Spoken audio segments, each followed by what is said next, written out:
del debate al que vamos a dedicar 10 minutos, ¿no? Como mucho, ¿no? Bien. Jordi Cortadilla. Para María Martín, me ha gustado tu intervención en el repaso a pinturas y al arte noucentista. Y me has hecho darme cuenta de un fenómeno que por evidente no me había dado la importancia que creo que tiene. Que en los ejemplos que has puesto no hay pintura histórica, teniendo en cuenta que lo que se pretende es convertir a esta Cataluña en una Cataluña griega o en todo caso mediterránea, y como tú has bien dicho, es un clasicismo más que griego, renacentista. Y el excavador de Ampurias es un arquitecto, Puig i Cadafalch, especializado en neorrománico. Y al mismo tiempo que se excavan Ampurias y Eugeni d'Ors y compañía y los pintores y artistas que has reflejado en la comunicación exaltan el mundo clásico, los mismos también exaltan el románico del Pirineo. Y en esta época se forma y vive Bosch Gimpera, que su obra fundamental no es una Cataluña griega ni una Cataluña romana, sino es la etnología de la península ibérica. Por tanto, las raíces históricas de este movimiento noucentista no están en el clasicismo, sino en la etnicidad. Pero la burguesía catalana de un momento, de 1907 a 1923, con la dictadura de Primo de Rivera, es una estética de la Cataluña ciutat, el orden, entrar en Europa, es decir, es un íbero vestido con ropajes clásicos. Y esto me abre muchas reflexiones sobre este nacionalismo catalán de principios del siglo XX, que ya no hunde sus raíces en el pasado histórico, sino en una estética europea. No sé qué piensas sobre el tema. Gracias. Sí. Sí, desde luego, muchas gracias por esa apreciación. Yo me volví un poco loca al principio buscando todas las influencias, ¿no? Intentando distinguirlas, y una cosa que parecía relativamente sencilla, simple, ¿no? Pues han utilizado este tipo de arte para un objetivo político, incluso social. Al final me di cuenta de que había muchísimas influencias que se iban compaginando y complementando, ¿no? Como decías, las raíces íberas, temas de románico, medieval, ¿no? Como los diferentes políticos, según un poco, no sus intereses, sino el contexto que hay en ese momento, utilizan un tipo de arte u otro, ¿no? Cómo van de la tradición medieval a la tradición antigua, cómo vuelven, cómo ahora esto del modernismo sí, pero ahora no, cómo me voy a Francia porque ahora sí me interesa ser internacional, pero luego otro político lo deja de lado, ¿no? Entonces me di cuenta que es un fenómeno bastante complejo, ¿no?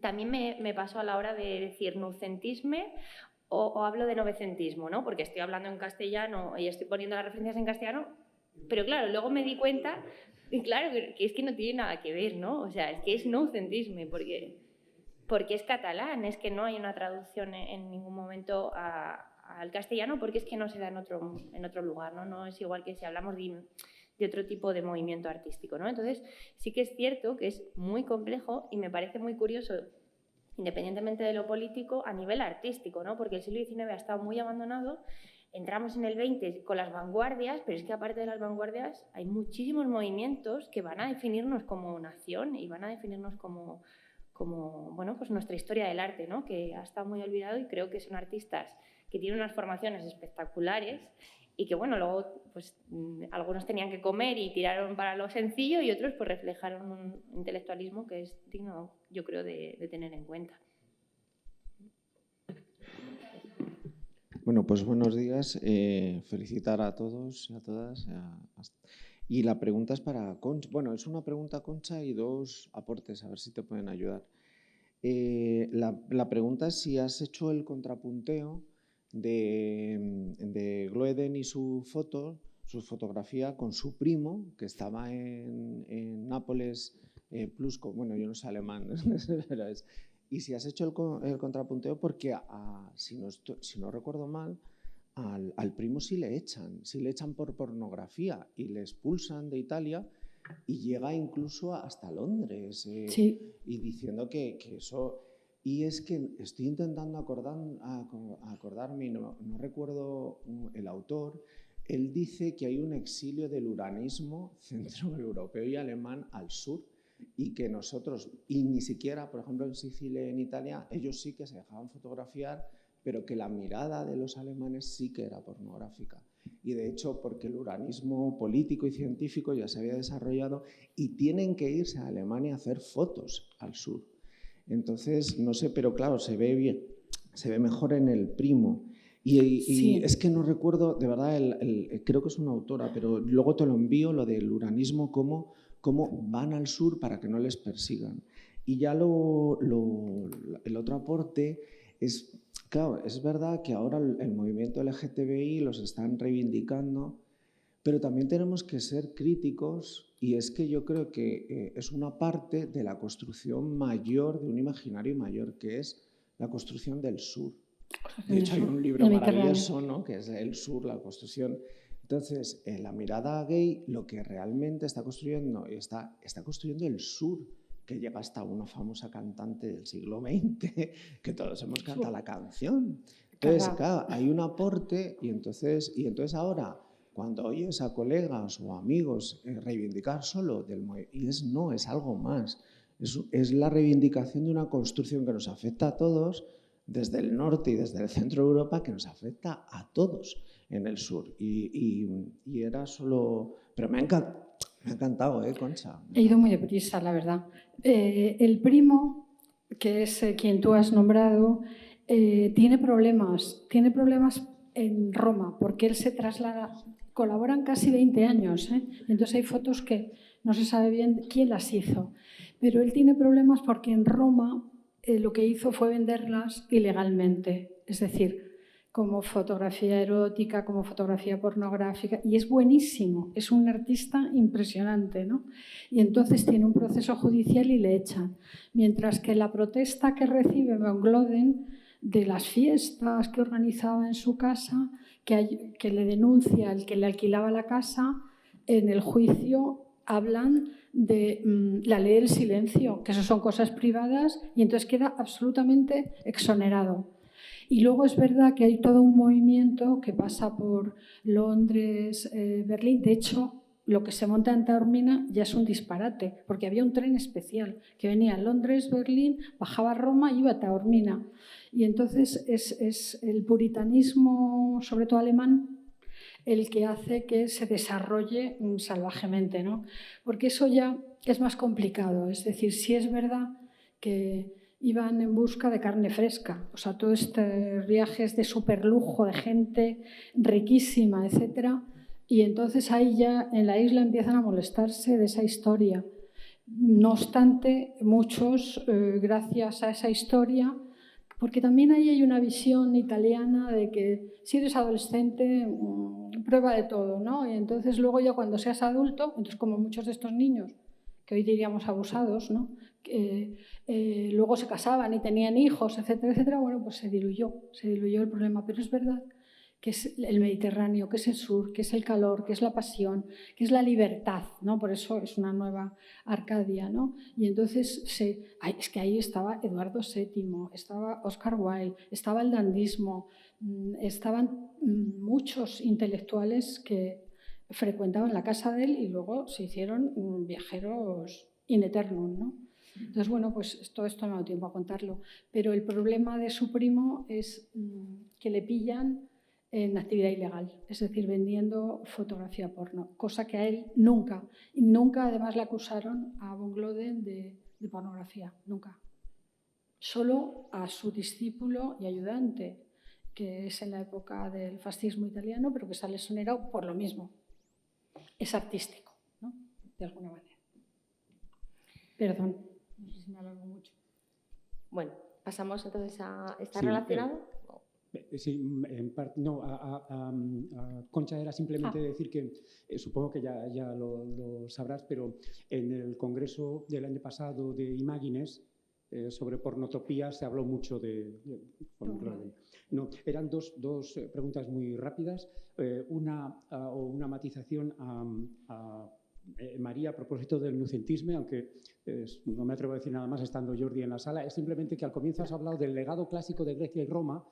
Yo Roma la pondría entre paréntesis ahí, sin más, ¿no? Aunque has hablado luego de pintura pompeyana y de una copia de una loba, de la loba, pero Roma yo creo que hay poco. Y luego una pregunta a José Luis, simplemente también desde la ignorancia, pero si es posible en algunos casos establecer una relación en Picasso de elementos clásicos o lo clásico o temas y la política.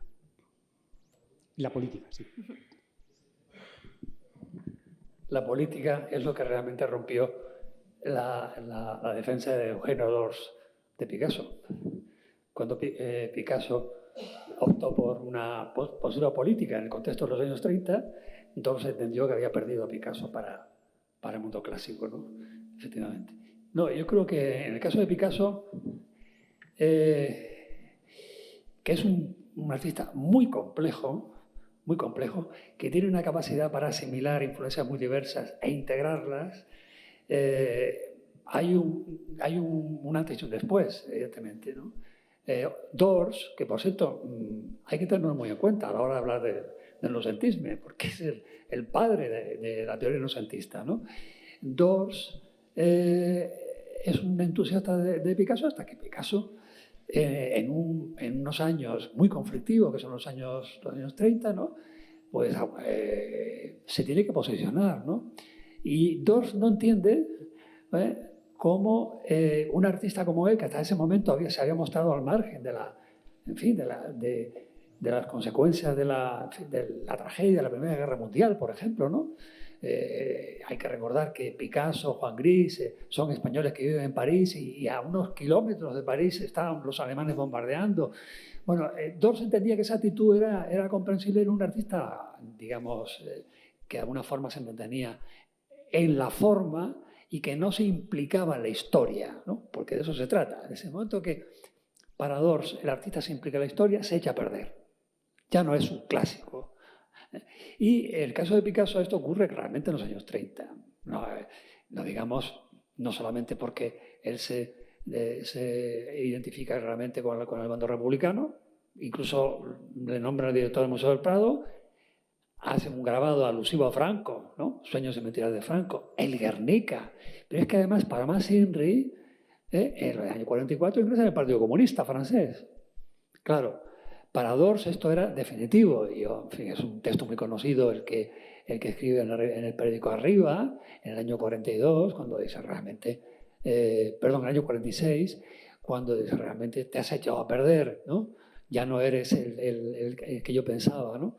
Pero sí, en realidad es un tema interesantísimo. ¿Hasta qué punto se puede mantener un ideal clasicista cuando uno realmente está condicionado por la historia? De hecho, el texto que yo leí apresuradamente, y en fin, ruego que me disculpen porque el tiempo me atropelló, de Tomás Llorens a propósito del Minotauro. O sea, el Minotauro es una figura sacada del mundo clásico, evidentemente, pero el Minotauro es una figura sacada del mundo clásico que aparece en las portadas de las revistas surrealistas. Esto es, en ese mundo, en ese trasfondo. De hecho, en la crítica que hace Dors en los últimos de sus textos, en el año 30, a propósito de Picasso, habla de que hay en ti, porque él lo tuteaba, Dors era un intelectual de una soberbia increíble, ¿no? Pero él lo tuteaba y le decía, bueno, hay un trasfondo subterráneo, ¿no? Él era muy inteligente y veía claramente que en Picasso efectivamente había digamos, esas distintas realidades, ¿no? Una realidad aparentemente clasicista, pero también había una tensión muy grande que cuando irrumpe el surrealismo, lo que hace es que precipita, por así decirlo, la salida de Dors, de Picasso, de ese mundo clasicista, ¿no? Esto comprendo que es muy complejo, pero es que él lo era, ¿no? Es que Picasso es un punto aparte en el mundo de la historia del arte. En fin, no quiero extenderme más. Muchas gracias. Sí, Rafael había pedido la palabra.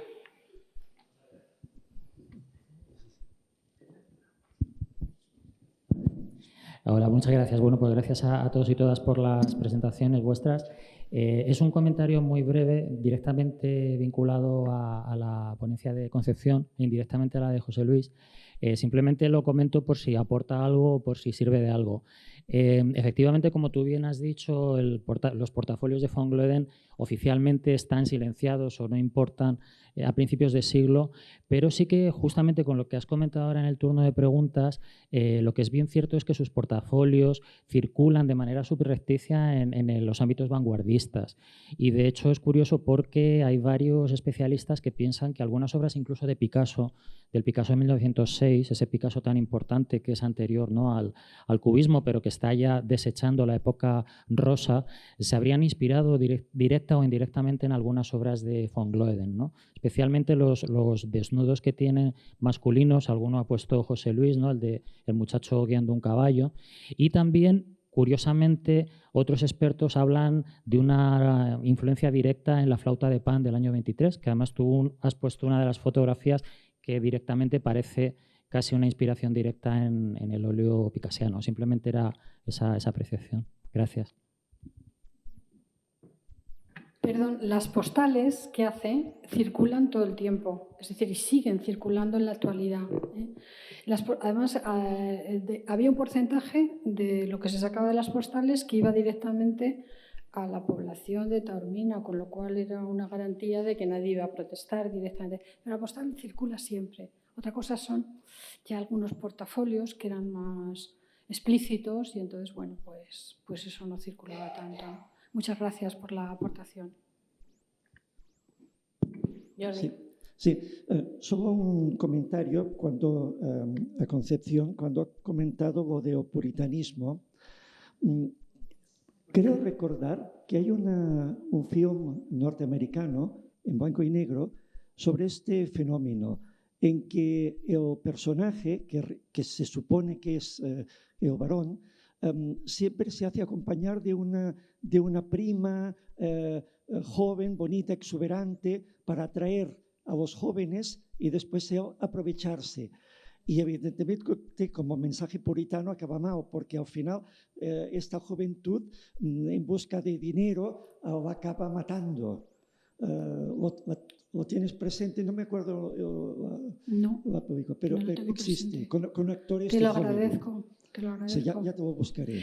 Y bueno, von Gloeden no solo retrató niños, ¿no?, ni adolescentes, también retrataba mujeres, ¿eh? Ojo, lo que pasa es que la creación de la Arcadia personal fue lo de los muchachos, la novedad, ¿no? Entonces, y su hermana que era súper puritana, estaba ayudándole a poner los trajes.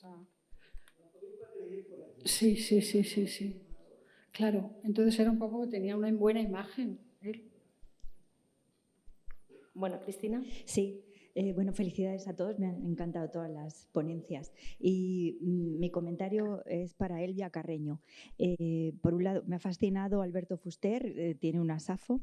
Me ha parecido interesante ver el parecido que tiene, no sé si ella lo ha visto, con Alma Tadema y con también Solomon, muchísimo.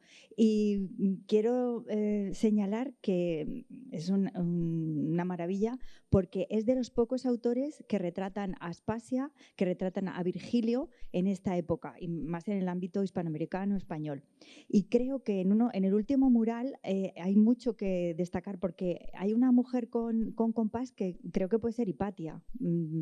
Se ve que él tiene una cultura impresionante. Es todo. Muchas gracias. No sé si Elvia la ha escuchado. Garnelo, que es un pintor español, también tiene un cuadro de Aspasia. Yo no conocía lo de Alma Tadema, así que tomo nota. Sí tengo muchas cuartillas sobre ese cuadro de Fuster y sobre Safo, repito, hay una descripción en la revista Moderna que es impresionante, de haber sido bellísima, pero se perdió, solo tenemos la reproducción en la revista. Y sí, Fuster se enamoró de la cultura clásica, repito, creo que ni hablé de historia, que ahí pone historia en griego, y hace muchas alusiones a los mitos, a la mitología, a los dioses. para hacerlo símil a lo que sucedía en México. Entonces, sí es un autor que ha sido poco estudiado. Hay una maestra que es la especialista, ahorita no me acuerdo su nombre, pero ella es quien ha trabajado su tesis, lo hizo sobre Fuster. Y bueno, y estos son unos cuantos cuadros sobre temas clásicos, existe más, yo creo que presenté la mitad.